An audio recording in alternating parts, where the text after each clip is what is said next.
Seperti biasa, malam ini aku datang kembali dengan membawakan satu kisah kriminal yang terjadi di negara tetangga kita, yaitu Singapura pada tahun 2005 lalu. Kisah ini betul-betul sempat menghebohkan warga Singapura karena melibatkan tenaga kerja wanita asal Filipina yang bekerja sebagai asisten rumah tangga di Singapura itu. Dan yang lebih mengejutkan lagi, pelaku dari kasus ini merupakan seseorang yang lagi-lagi sangat tidak diduga-duga.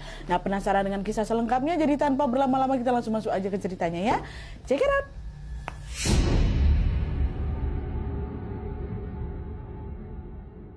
Oke jadi cerita ini bermulai ketika pada hari Jumat tanggal 9 September 2005 jam 2.45 siang, seorang petugas kebersihan bernama Maria Yi menemukan ada 2 buah kantong kresek berwarna hitam di pintu keluar stasiun MRT di Jalan Orchard Road, Singapura. Karena penasaran, Maria ini pun bukalah kresek itu kan, dan ternyata di dalamnya ada potongan kaki dan lengan tubuh manusia. Belum sempat lagi dia mencerna kekagetannya ini, Maria kembali juga menemukan sebuah tas kain berwarna merah yang tergeletak tidak jauh tuh dari 2 kresek tadi. Makin penasaran lah dia kan, dia buka lah itu tas merah itu, resleting tas itu kan. Dan betapa terkejutnya dia ketika di dalam tas tersebut terdapat sebuah kepala manusia yang wajahnya dipenuhi luka lebam. Mendapati 2 temuan mengerikan itu, Maria pun segera langsung melaporkan penemuan itu ke polisi. Ya kan, dalam waktu singkat polisi pun datanglah ke lokasi dan mengirim jasad itu ke rumah sakit untuk diperiksa lebih lanjut.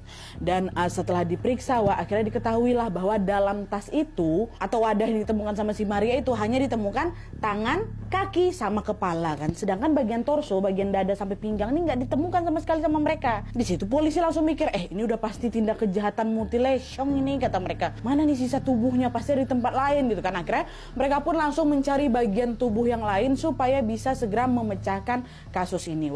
Dah lah kan, polisi pun akhirnya melakukan lagi pencarian di sekitar Jalan Orchard Road tadi.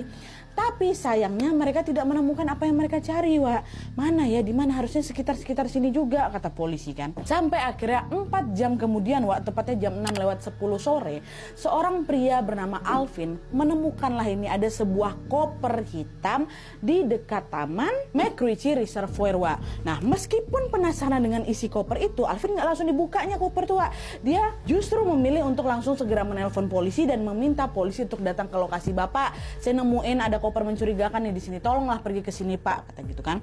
Polisi pun langsunglah datang ke sana dan membuka koper itu, Dan betapa terkejutnya mereka ketika mereka